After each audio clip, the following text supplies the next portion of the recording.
Hello, families. This is Shelly Howard with Parents is Your Teen College Ready? And today I have an amazing guest, Joey Mascio. Welcome to the show. Thanks so much for having me. I'm so excited. All right, well, let's just dive on in. I would like if you could share your greatness with our listeners and see how they can connect. Yeah, so I'm a life coach for teens. I specifically work with teens, middle school, high school, on everything from building confidence, developing social skills, mental flexibility, achieving their goals, things like that. I was a middle school teacher for 7 years. I was um, a trained performer, an improviser. I worked at Disneyland as a comedian and actor for many, many years. All throughout my college years, I was a performer at Disneyland. I'm the only one in Disney history to have played both Darth Maul and the Mad Hatter. Wow. How's that for some random trivia right there? I Right?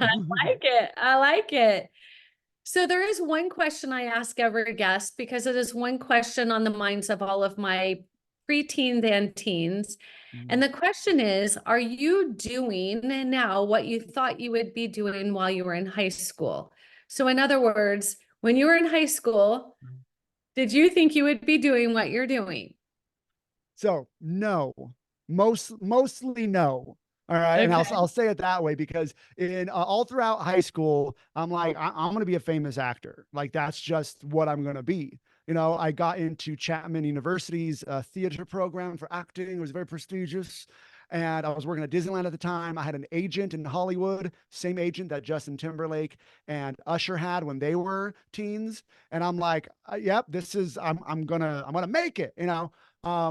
But over the course of the past 20 years and so many twists and turns, I still perform. I perform on the weekends at the local comedy club for fun, but I'm a full-time life coach. I teach. I use my performance in a way, but no, I thought I would be starring in movies and television shows and all that. And I am now I run two businesses actually. My coaching business is just one of them.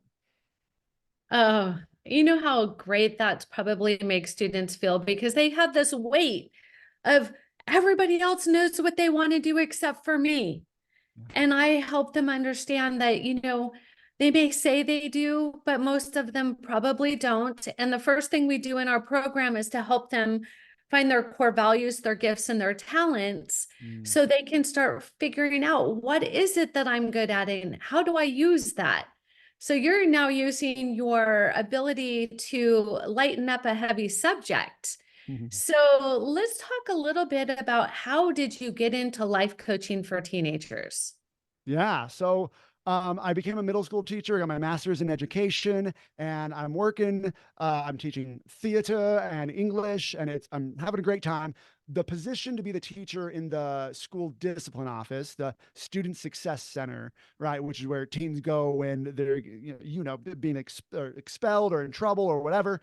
They needed a certified teacher in that room, and I raised my hand and I said, "Principal, I would love to do that." And she was like, I have to beg people for this, like to take this role on it. And you're volunteering? Are you nuts? And I'm like, well, I am nuts, but that's a completely different conversation. And I would love to be in there. I think I can help these teens. So I'm in there. I didn't know it was called coaching at the time, but I'm coaching. I was always a coach.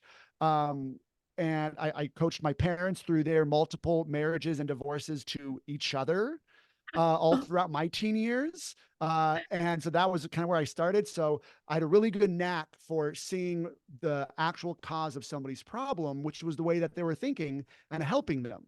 About the same time, my wife was experiencing postpartum depression after our second child, and therapy wasn't helping her. Excuse me. And a friend of ours said, "Hey, there's this life coach that has a podcast." And my wife starts listening to it, and she'd come up and tell me, she's like, "Oh my goodness, this life coach said this. It was so helpful." And I'm like, "Babe, I said that to you like 3 weeks ago."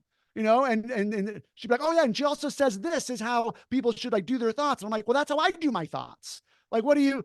And so I'm like, "Wait a minute, am I secretly a life coach here?" And I studied and I did research, and I'm like, you know what, this sounds like something I want to do. So I got certified, just as expensive and rigorous as my master's program. I got certified as a life coach, I started my own business on the side, and a week later, the pandemic started.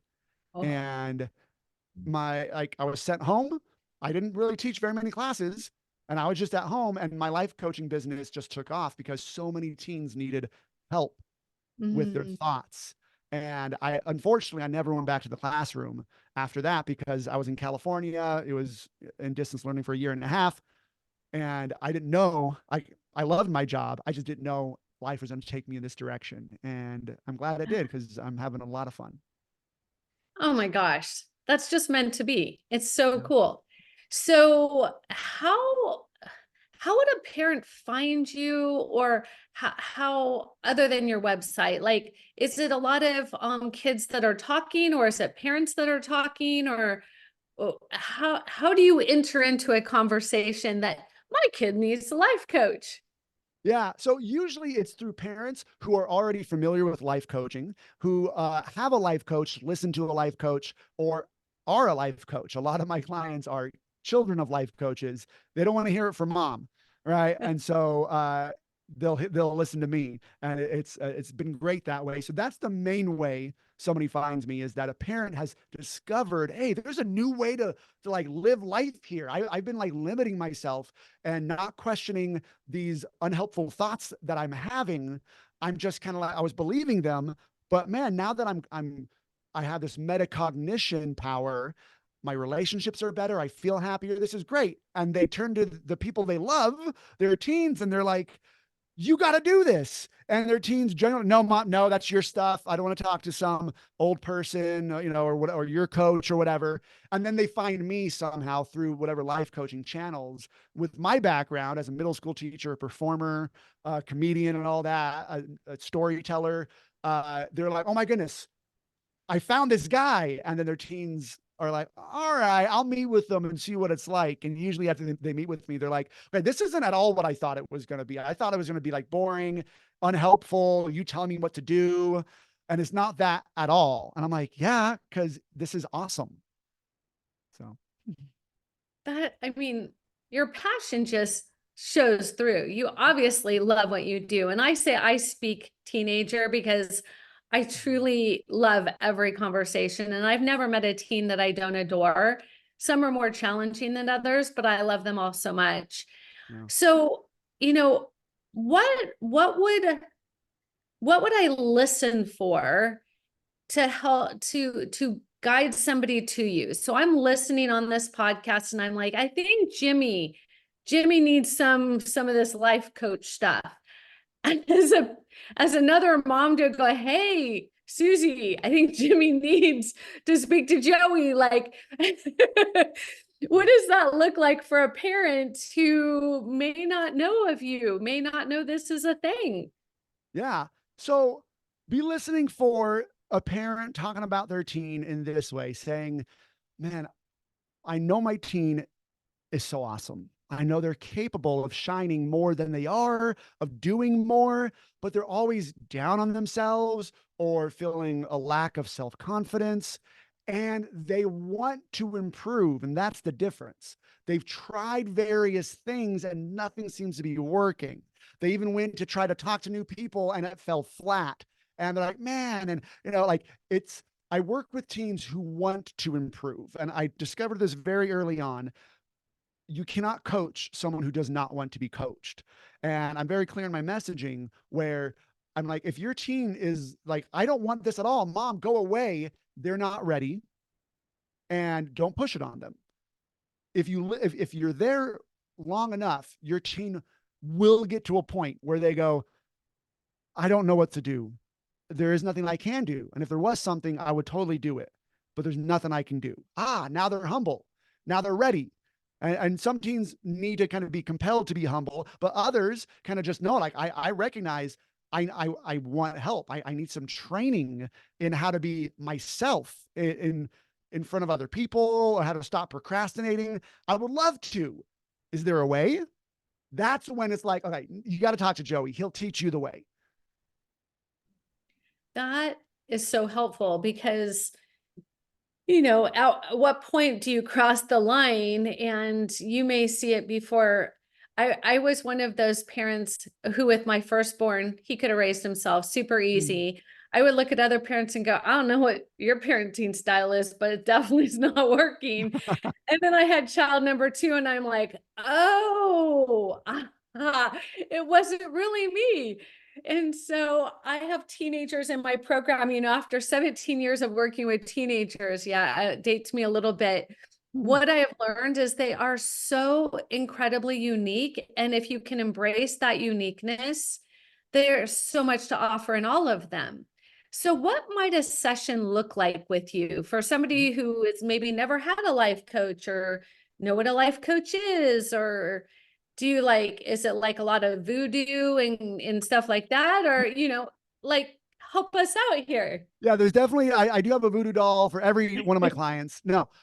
So right now there's two ways to work with me. There's the one-on-one coaching, and then I just created and launched a gamified mindset training app for teens because my one-on-one coaching, I only had so many hours in the day. And I'll explain kind of quickly what both look like. The one-on-one coaching is a 45-minute session, and I sit down with the team. Session one, it's all right, what are your goals?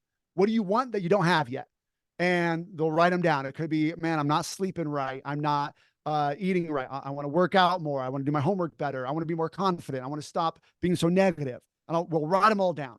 Right. And then I come up with what I call their hero name. All right. This is some alter ego psychology. It fits your name, the blank. My hero name is Joey the Creator. And whenever I'm struggling, I can stop and go, hold on, these thoughts are not from Joey the Creator. They're from my sidekick self, because my business is going from sidekick to hero. My sidekick self is Joey the Lazy, and he doesn't want to write his podcast and do that this week. He doesn't want to take the time to be a good dad. But Joey the Creator, what would he think right now? Oh, then I can kick myself into hero mode.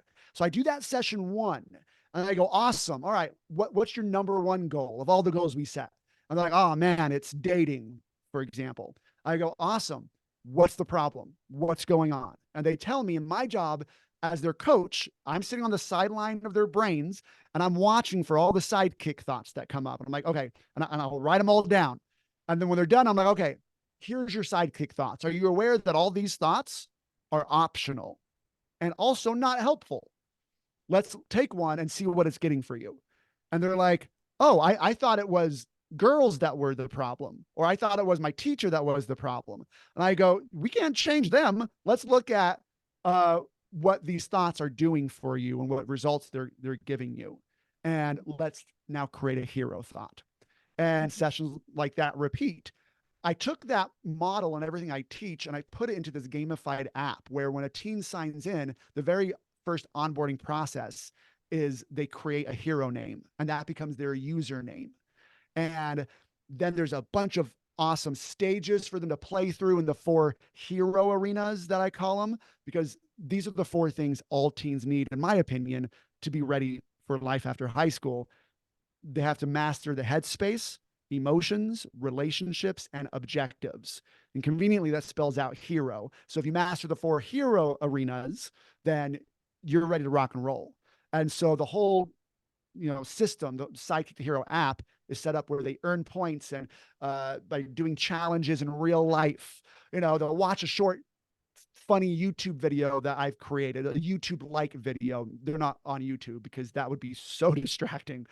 But they're there in the app. They can watch it and they can't fast forward or skip because I blocked that on this. I built it from the ground up, and when they're done, they get some experience points and now they go get a challenge. Go talk to 3 new people, right? Write down 3 negative thoughts that you have about yourself. Now replace them with 3 hero thoughts, and they get experience points and coins for completing those challenges as well. And we have a weekly live stream that's a lot of fun, and there's so much in there for every type of learner as well. And my hope with that is that now that can reach more teens than I can reach one-on-one.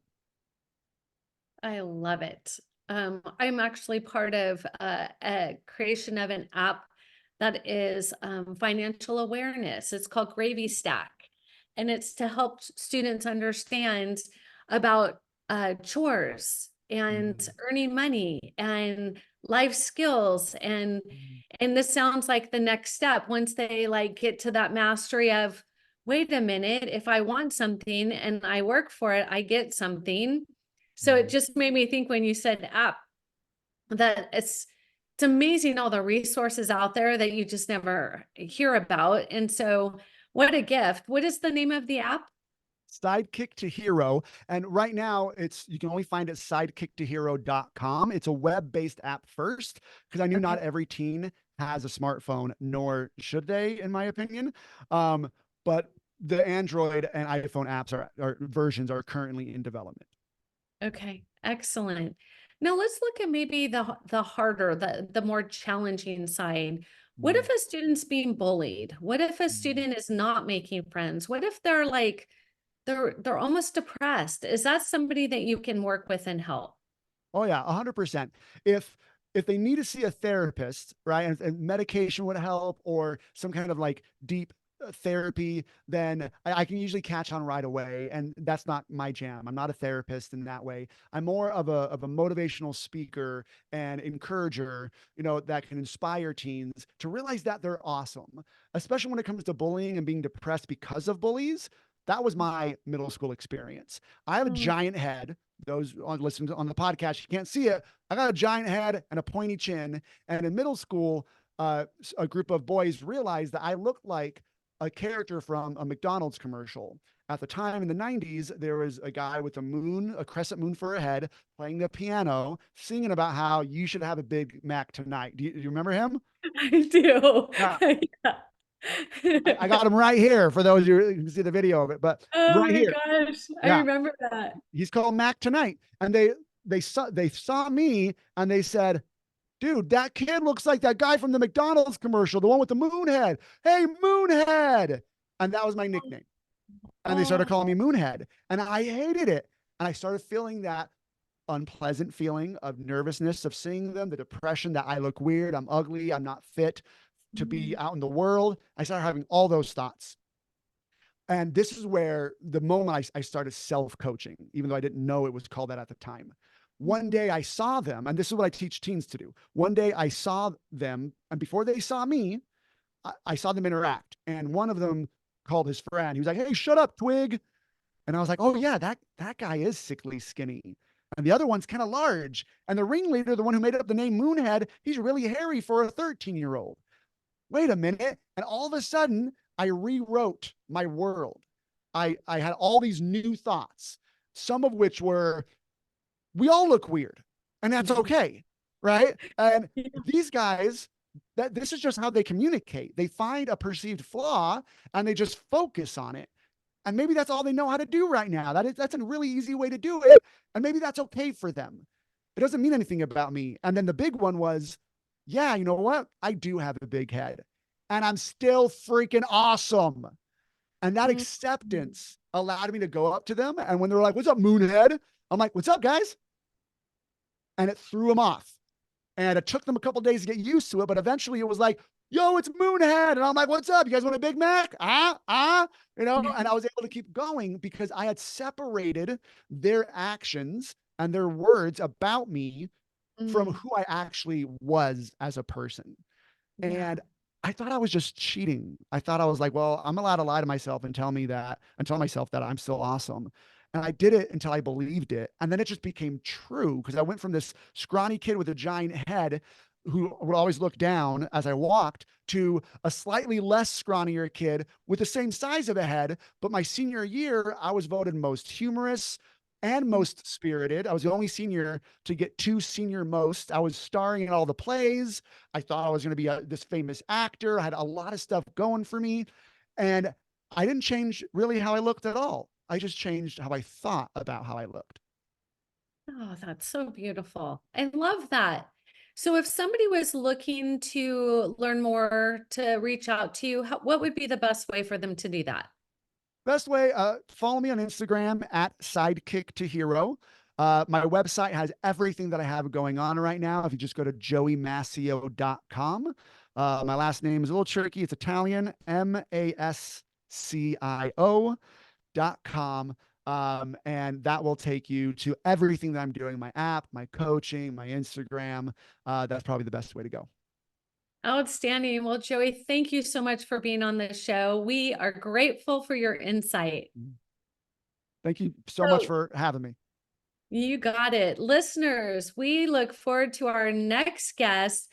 Until then, just remember, every time your student serves another person, they're learning a little bit more about themselves. Have a wonderful day.